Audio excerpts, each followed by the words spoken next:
அப்போஸ்தலர் 12ஆம் அதிகாரம் 5வது 11வது வசனம். அப்போஸ்தலர் 12ஆம் அதிகாரம் 5வது 11வது வசனம். அப்படியே பேதுரு சிறைச்சாலையில் காக்கப்பட்டிருக்கையில் சபையார் அவனுக்காக தேவனை நோக்கி ஊக்கத்தோடே ஜெபம் பண்ணினார்கள். பேதுருவுக்கு தெளிவு வந்தபோது ஏரோதின் கைக்கும் யூத ஜனங்களின் எண்ணங்களுக்கும் என்னை விடுதலையாக்கும்படிக்கு கர்த்தர் தம்முடைய தூதனை அனுப்பினார் என்று நான் இப்பொழுது மெய்யாய் அறிந்திருக்கிறேன் என்றான்.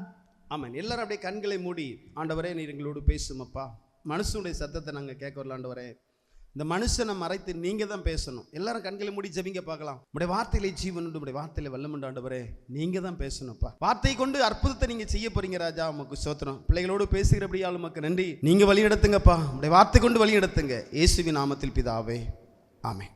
அன்பானவர்களே, ஆண்டவர் செய்த அற்புதங்கள் புக்கே கொள்ளாது என்று சொல்லி நாம் வேதத்திலே நாம் பார்க்கிறோம். அது மாத்திரமில்ல, எனக்கு அன்பான இன்றைக்கும் இந்த இமைப்பொழுதும் இந்த நேரத்திலையும் உலகத்தில் இந்த நேரத்திலையும் கோடிக்கணக்கானவருக்கு ஆண்டவர் அற்புதம் செய்வார். இது யாரெல்லாம் நம்புறீங்க? இந்த நேரத்தில் உலகத்தில் இப்போ 800 கோடி ஜனங்கள் வாழ்ந்து கொண்டு இருக்கிறாங்க.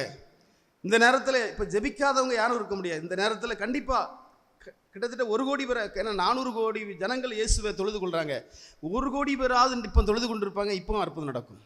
ஆமென். எனக்கு அன்பானவர்களே, நம்முடைய ஆண்டவர் சர்வ வல்லமுள்ள தேவன். இது யாரெல்லாம் நம்புறீங்க?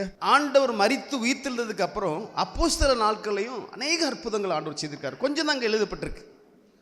நீங்கள் அப்போஸ்தலர் நடவடிக்கைகள் அற்புதங்கள் கொஞ்சம் தாங்க எழுதப்பட்டிருக்கு. ஆனால் ஆண்டவர் செய்த அற்புதம் புக்கே கொள்ளாத, புக்கே எழுத முடியாத அவ்வளோ அற்புதங்களை இப்பவும் அவ்வளோ அற்புதங்களை செய்கிறார். நம்முடைய வாழ்க்கையிலும் ஆண்டவர் எவ்வளோ அற்புதத்தை செய்தார் யோசித்து பாருங்க, பார்க்கலாம். அவர் ஒருபோதும் கைவிட மாட்டார். ஏன் தெரியுமா?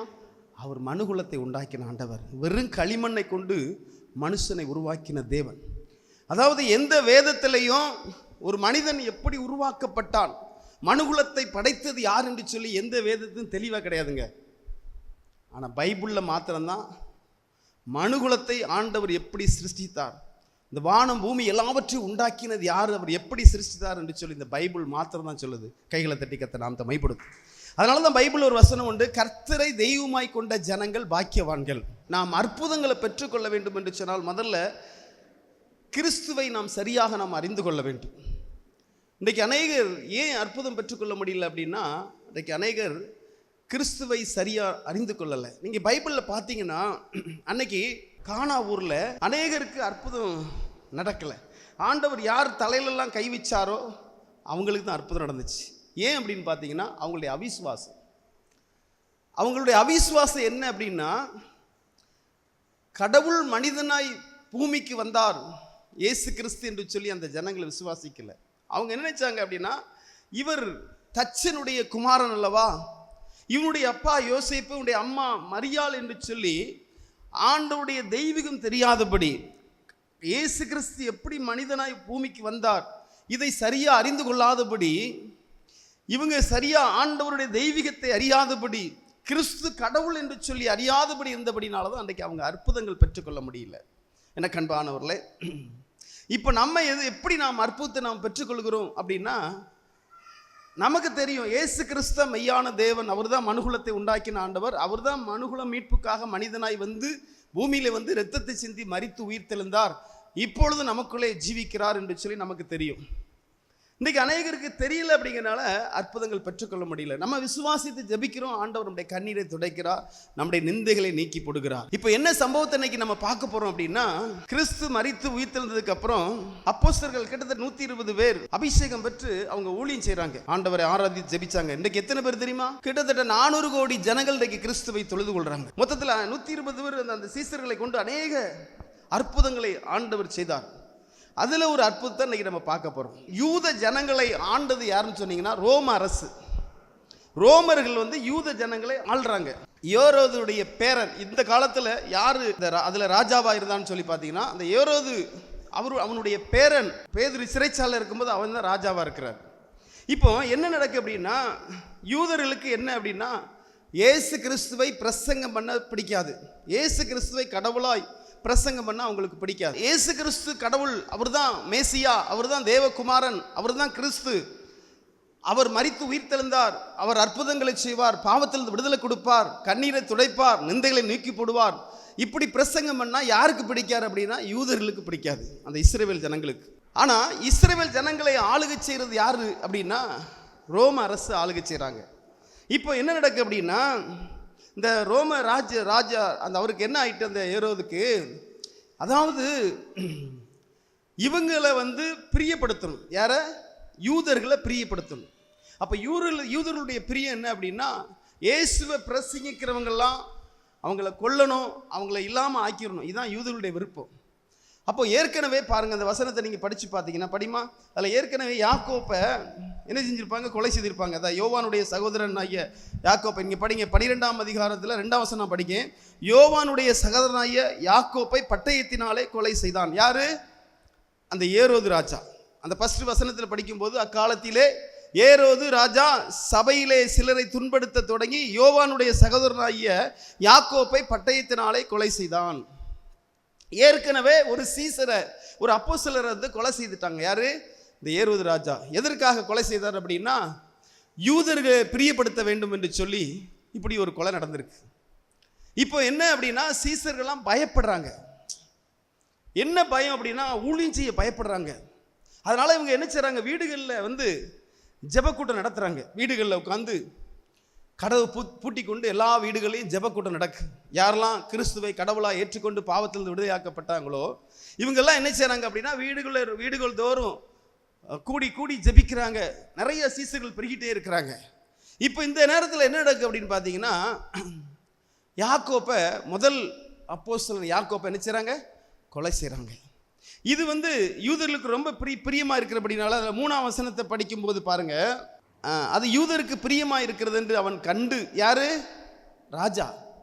ஏன்னா யூதர்களுடைய மனசை திடப்படுத்தினா அப்படின்னா இன்னும் இவன் கொஞ்ச நாளைக்கு அவங்களை இன்னும் அடிமைப்படுத்தி வைக்கலாம், இன்னும் அவன் ஆளலாம். அதனால இந்த ராஜா என்ன செய்றாரு அப்படின்னா யூதர்களுக்கு பிரியம் என்ன அப்படின்னா கிறிஸ்துவுக்கு ஊழியம் செய்கிறவங்களெல்லாம் கொலை செய்ய வேண்டும்.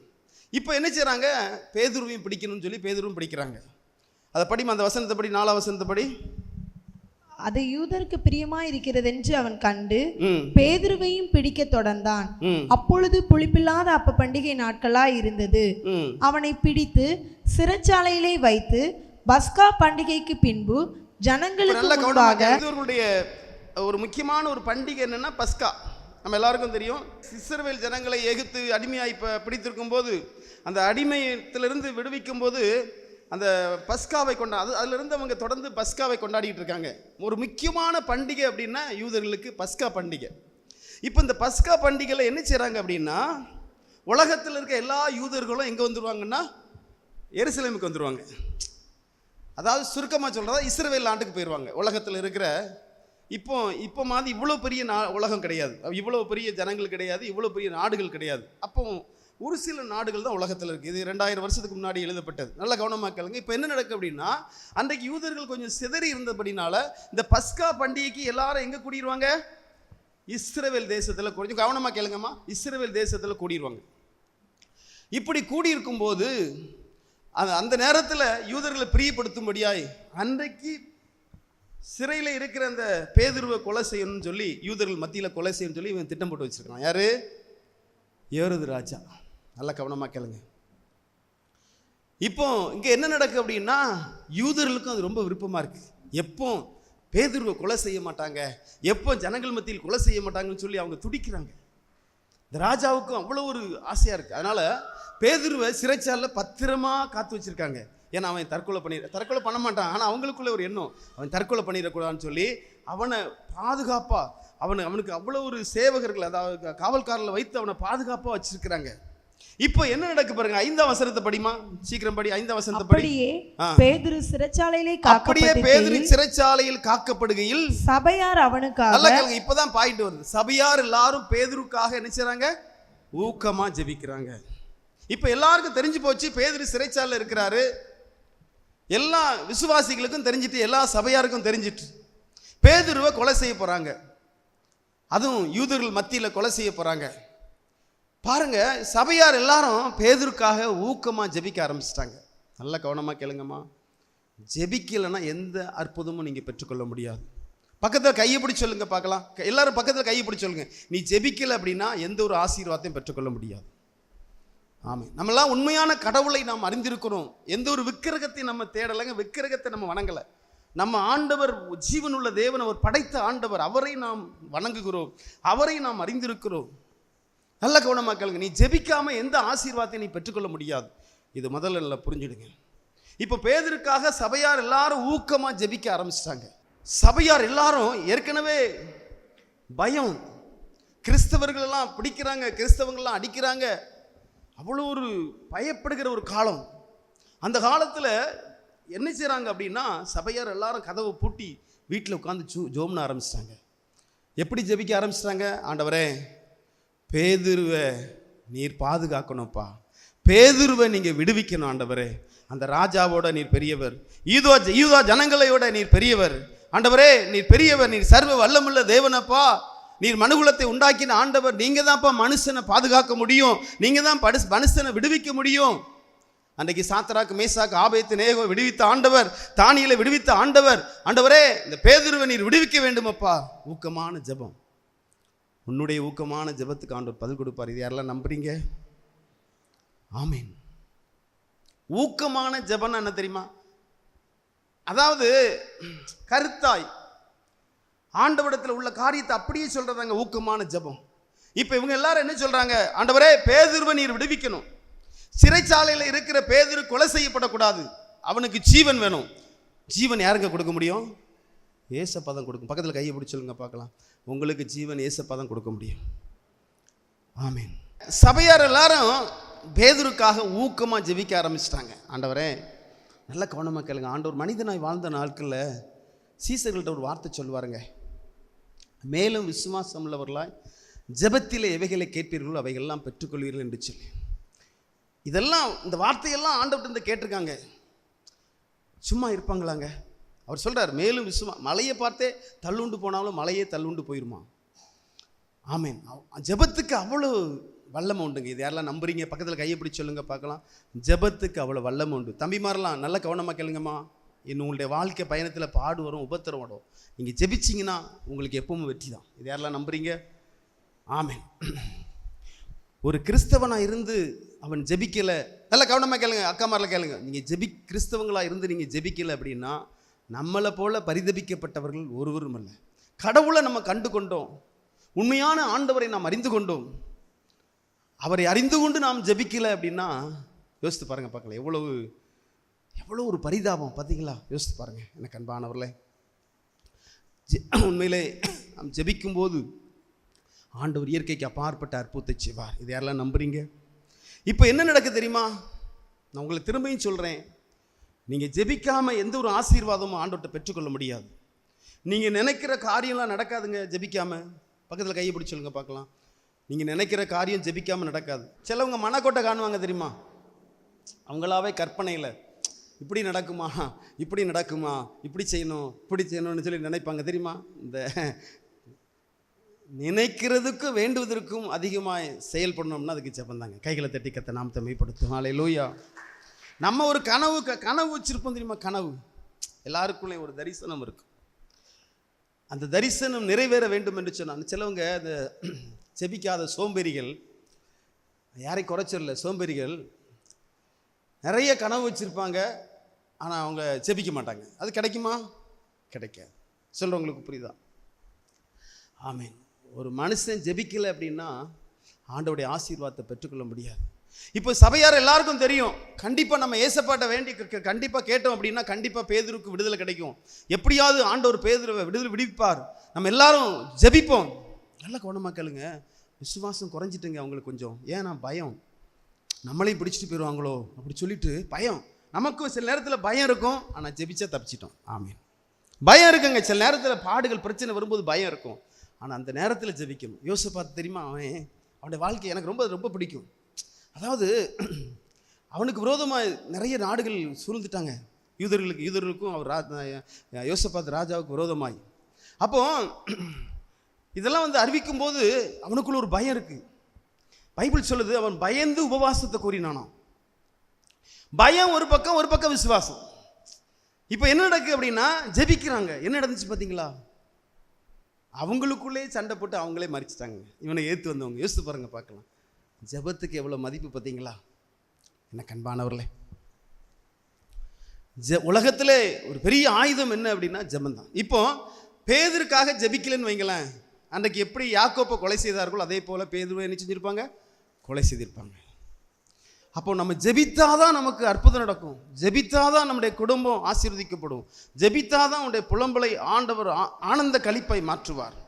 உன்னுடைய கண்ணீரை துடைக்கணுமா, அதுக்கு ஜெபம். சும்மா கண்ணீரை துடைக்க மாட்டாருங்க. நான் அழுதுகிட்டே இருப்பேன், நீ அழுதுகிட்டே இரு. நீ எங்கே கொண்டு போகணும் அந்த அழுகையை? அப்பாட்ட கொண்டு போகணும், ஏசப்பாட்ட. ஆமீன். அவர்கிட்ட கொண்டு போகணும். அழும்போது உன்கிட்ட பேசுவார். நீ இப்படி இருக்காப்பா, அதனால தான் உனக்கு இந்த பிரச்சனை, நீ இப்படி இருக்கா, அந்த உணர்த்துவார் ஆண்டவர். உனக்கு ஏன் இவ்வளோ பிரச்சனை அப்படின்னா, நீ இப்படி இருக்க, நீ இப்படி இருக்கிற, அதான் உனக்கு பிரச்சனை. உடனே நம்ம தாழ்த்தி நம்ம ஜெபிக்கும் போது ஆண்டவர் அற்புதம். புரியுதா? பதில் இல்லாமல் வராதுங்க. பக்கத்தில் கை ஒடிச்சவங்க ஏசப்பாட்ட போனால் பதில் வராமல் இருக்காது. ஆமீன். பதில் வரும். சில நேரத்தில் இந்த அரசியல், இந்த உலகம் அப்படின்ட்டு போகும்போது சில நேரத்தில் உனக்கு நிறைய பிரச்சனை வரும். நீ அதை மன்னிப்பு கேட்கணும் ஆண்டவரத்தில். ஆண்டவரே என்ன மன்னிங்கப்பா. சில நேரம் ஜாலியாக பேசிக்கிட்டே இருப்பாங்க தெரியுமா, அநேகர்கிட்ட போய் உட்காந்து பேசிகிட்டு இருப்பாங்க. தரித்திரத்தை கொண்டு வந்துடுங்க, தரித்திரம் வந்துடும். சொற்களின் மிகுதி வறுமையை கொண்டு வந்துருமா. வீட்டில் படித்து பாருங்க என்னாச்சு, நீதிமொழிகள் 14ஆம் அதிகாரத்தில் இருக்குது. சொற்களின் மிகுதினால் என்ன ஆகி வந்துடும், தரித்திரம் வந்துடும். நிறைய அன்னைமாரெலாம் இருக்காங்க, தம்பிமாரெலாம் இருக்கான்னு சொல்லி நம்ம உட்காந்து கதை அடிச்சிடக்கூடாது. அந்த நேரத்தில் ஜெபிக்கணும். கதை அடிச்சிட்டோம் அப்படின்னா என்ன வந்துடும், வறுமை வந்துடும். அதெல்லாம் நான் அனுபவிச்சதுனால நான் சொல்கிறேன் உங்களுக்கு. புரியுதா உங்களுக்கு? கொஞ்ச நேரம் உங்கள்கிட்ட பேசணும் அப்படின்னா அடுத்தாக்கள் நம்ம எதை சந்திக்க போகிறோம் தெரியுமா, வறுமையை தான் சந்திக்கும். அதனால் வாயை மூடுறது ரொம்ப நல்லது. புரியுதா உங்களுக்கு? வாயை திறந்தால் நம்ம ஜெபிக்கணும். பக்கத்தில் கையை பிடிச்சி சொல்லுங்க பார்க்கலாம். வாயை திறந்தால் நம்ம ஜெபிக்கணும். சும்மா இருக்கோம், கொஞ்ச நேரம் அங்கே போய் பேசிட்டு வருவோம், அதெல்லாம் இந்த வட்டத்துக்கு எடுபடாதுங்க. புரியுதா உங்களுக்கு? அந்த அக்காவும் சும்மா இருப்பாங்க, நம்மளும் போய் பேசுவோம் அப்படின்னா என்ன வந்துடும் தெரியுமா, உங்களுக்கு பிரச்சனை வந்துடும். ஃபோன் ஏதாவது வரும், உங்களுக்கு ஏதாவது பிரச்சனையில் ஃபோன் வருது. புரியுதா உங்களுக்கு? எனக்கு அன்பானவர்கள் ஏன் சொல்கிறேன் அப்படின்னா, நீங்கள்லாம் ஜெபித்து ஆசீர்வாதத்தை பெற்றுக்கொள்ளும். தம்பிமார் கவனமாக கேளுங்க. எனக்கு சில நேரத்தில் நான் அந்த சின்ன வயசில் கபடி விளாண்டதுனால இந்த ப்ரோ கபடி வந்துச்சுன்னா அதை பார்ப்பேன், இன்ட்ரெஸ்டாக பார்ப்பேன். ஆனால் பார்த்துட்டு நான் வேதனைப்படுவேன். புரியுதா? இன்ட்ரெஸ்ட் என்னால் முடியாது, பார்க்கணுன்னு போல தோணும். ஏன்னா கபடி பிளேயர்னோன்னா அந்த ஒரு இன்ட்ரெஸ்ட் எனக்கு. அதை பார்ப்பேன், பார்த்துட்டு நான் வேதனைப்படுவேன். ஐயோ, அப்படியே ஆண்டவர்கிட்ட கண்ணீர் இருப்பேன். ஆண்டவரே மன்னிங்கப்பா, நேரத்தை வேஸ்ட் பண்ணுறேன். கண்டிப்பாக அதுக்குரிய தண்டனை எனக்கு கிடைக்கும். ஏதாவது ஒன்று பிரச்சனை வரும். புரியுதா உங்களுக்கு? அதெல்லாம் அனுபவிக்கிறவன் இப்போ வீண் வார்த்தை பேசுனா சும்மா இருப்பார் ஆண்டவர். யோசித்து பாருங்கள், பார்க்கலாம். ஏன் இதை சொல்கிறேன் அப்படின்னா, கண்பானவர்களே, நேரத்தை வேஸ்ட் பண்ணிட்டோம் அப்படின்னா நம்ம வேஸ்ட் ஆகிரும். பக்கத்தில் கையை பிடிச்சி சொல்லுங்க பார்க்கலாம். நேரத்தை வேஸ்ட் பண்ணிட்டோம் அப்படின்னா நம்ம வேஸ்ட் ஆயிரும். எனக்கு அன்பானவர்களே, இப்போ என்ன செய்கிறாங்க அப்படின்னா, பேதுருக்காக அண்ணாச்சிமாரில் கொஞ்சம் கவனமாக கேளுங்க, உங்களுக்கு தான் வார்த்தை வந்துட்டுருக்கு. அதாவது பேதுருக்காக எல்லாரும் ஊக்கமாக ஜெபிக்கிறாங்க. சபையார் எல்லாரும் ஜெபிக்கிறாங்க, பெண்கள் ஜெபிக்கிறாங்க. ஆண்டவரே நீர் பேதுருவை விடுவீங்கப்பா, என் ஜனம் ஒருபோதும் வெக்கப்பட்டு போதில்னு சொன்னீங்க, பேதுருவை விடுவீங்க ஆண்டவரே. இன்றைக்கும் பாருங்க, அநேகர் பாவத்தில் சிறைப்பட்டு இருப்பாங்க, பாவ கட்டுகளில் இருப்பாங்க, வேதனையோடு இருப்பாங்க, பிசாசு பிடியில் இருப்பாங்க. நம்ம ஜெபித்தோன்னா விடுதலை கிடைக்குது. யாரெல்லாம் நம்புறீங்க? ஆமென். நீங்கள் நினைக்கலாம், எங்களெல்லாம் ஒருத்தரையும் சிறையில் விட்டு போடல, எங்கள் ஃபேமிலி எல்லாருமே நாங்கள் உள்ளதான் வீட்டில் தான் இருக்கோம் அப்படின்னு நினைக்கலாம். பிசாசு பிடிச்சி வச்சுருப்பான். புரியுதா உங்களுக்கு? பாவப்பிடியில் இருப்பாங்க. இவங்களை விடுவிக்கணும் அப்படின்னா ஜெபந்தான். இது யாரெல்லாம் நம்புறீங்க? ஆண்டவரே நீர் உலகத்தில் வந்த எந்த மனுஷனையும் பிரகாசிப்பிக்கிற ஒளி ஆண்டவரே, இந்த மகனை நீர் விடுவியும், பிசாசு கட்டிலிருந்து விடுவியும், பாவ கட்டிலிருந்து விடுவியும். கர்த்தரால முடியுது. யாரெல்லாம் நம்புறீங்க? ஆமீன். ஜனங்கள் அப்படிதாங்க ஊக்கமாக ஜெபிச்சாங்க. நீங்கள் ஜெபிக்கணும். ஆண்டவரே என்னுடைய பிள்ளைகளுக்கு தேவ பக்தி பெருகணும்ப்பா, எங்களுடைய பிள்ளைகளுக்கு விசுவாசம் பெருகணும். ஆண்டவரே எங்கள் பிள்ளைகள் ஆண்டவரே உண்மை மறுதலிக்க கூடாது, உங்களுடைய நாமத்தை மையப்படுத்தணும், உம்மோடு ஐக்கியப்படணும், உண்மை அண்டிக்கொள்ளணும். ஆண்டவரே இறங்கும் அப்பா, உங்களுடைய அன்பு ஊற்றப்படணும். ஆண்டவர் அற்புதம் செய்வார். யாரெல்லாம் நம்புறீங்க? எனக்கு அன்பானவர்களே, பாருங்க, சிறைச்சாலையில் பேதுரு இருக்காருங்க. பேதுருக்காக ஒரு வீட்டில் சபையார் எல்லாரும் ஊக்கமாக ஜெபிக்கிறாங்க. அடுத்த நாள் பாருங்க, இப்போ பாருங்க, அதுக்கு அடுத்த வசனத்தை படிமா, 6வது வசனத்தை படி. ஏரோது அவனை வெளியே கொண்டு வரும்படி குறித்திருந்த நாளுக்கு முந்தின நாள் பாருங்க, நாளைக்கு காலையில வந்த பேதுருவை எல்லா ஜனங்கள் மத்தியிலும் என்ன செய்யணும் தெரியுமா? பேதுருவை கொலை செய்யணும், அவனுக்கு மரண தண்டனை கொடுக்கணும். சபையார் எல்லாரும் ஊக்கமா ஜெபிச்சுக்கிட்டே இருக்கிறாங்க தொடர்ந்து. சில நேரத்தில் அற்புதம் நடக்கும், கொஞ்சம் லேட்டாக நடக்கும். பக்கத்தில் கையை பிடிச்சி சொல்லுங்க பார்க்கலாம். சில நேரத்தில் அற்புதம் கொஞ்சம் லேட்டாக நடக்கும், அது உங்கள் நன்மைக்கு தான். புரியுதா உங்களுக்கு? இப்போ எல்லாரும் அதில் ஆண்டோடைய நாமம் மையப்படணும். அதில் அந்த அற்புதத்தை நிமித்தம் அநேகர் கிறிஸ்துவை விசுவாசிக்கணும். இப்போ என்ன நடக்கு அப்படின்னா, நாளைக்கு காலையில் அவனை கொண்டு போய் அவனுக்கு மரண தண்டனை கொடுக்கணும். நைட்டு என்ன நடக்கு படிமா. பேதுரு 2 சங்கிலிகளினாலே கட்டப்பட்டு 2 சேவகர் நடுவே நித்திரை பண்ணி கொண்டிருந்தான். காவற்காரரும் கதவுக்கு முன்னிருந்து சிறைச்சாலையை காத்து கொண்டிருந்தார்கள். அப்பொழுது கர்த்தருடைய தூதன் அங்கே வந்து நின்றான். அறையிலே வெளிச்சம் பிரகாசித்தது. பாருங்க ஆண்டவர் எப்படி அற்புதம் செய்றார் பாருங்க. இதாங்க நம்முடைய ஆண்டவர். அவர் நித்தியானந்தம் உள்ளவர், ஏக சக்கராதிபதி. அவர் எப்படி அற்புதம் செய்றார் பார்த்தீங்களா? கொஞ்சம் சிந்திச்சு பாருங்க, பார்க்கலாம். இப்போ நீங்க நினைக்கலாம், இப்போ லட்சக்கணக்கான யூதர்களுடைய ஜனங்களுடைய உள்ளங்கள் இவங்கெல்லாம் என்ன நினைக்கிறாங்க? பேதுரு நாளைக்கு சாவணும் அப்படின்னு நினைக்கிறாங்க. எவ்வளவுதான் இப்போ போய் ஏறுதட்டு போய் ஆண்டவர் பேசினாலும் அவன் கேட்க மாட்டான். அப்போ ஆண்டவர் இவங்களுக்கு தக்க என்ன செய்றாரு பார்த்தீங்களா? தூதனை அனுப்புறாருங்க. இப்படிதான் ஆண்டவர் அற்புதம் செய்வார். யோசித்து பாருங்க. ஜனங்களுடைய ஊக்கமான ஜெபத்துக்கு வானத்திலிருந்து இறங்கி தூதன் வந்து இப்போ எங்கே போய் நிற்காரு? தூதன் சிறைச்சாலையில் போய் நிற்கிறார். இப்படி தான் ஆண்டவர் அற்புதம் செய்வார். இது யாரெல்லாம் நம்புறீங்க? ஆமீன். இது கதை இல்லைங்க, இது கதை கிடையாது, இது கதை கிடையாது, உண்மை சம்பவம். இதே அற்புதத்தை நம்ம ஒவ்வொரு நாளும் நம்மளும் பெற்றுக்கொள்கிறோம். நீ மற்றவர்களுக்காக நீ ஜெபிக்கும் போது, மற்றவர்களுக்காக நீ கண்ணீரோடு ஜெபிக்கும் போது, உன் குடும்பத்துக்காக நீ கண்ணீரோடு ஜெபிக்கும் போது அவர் இயற்கைக்கு அப்பாற்பட்ட அற்புதத்தை செய்வார். இது யாரெல்லாம் நம்புறீங்க? சோர்ந்து போயிருக்கீங்களா? இது நடக்குமா நடக்காதான்னு சொல்லி நீ ஜெபிச்சு பாரு, பார்க்கலாம்.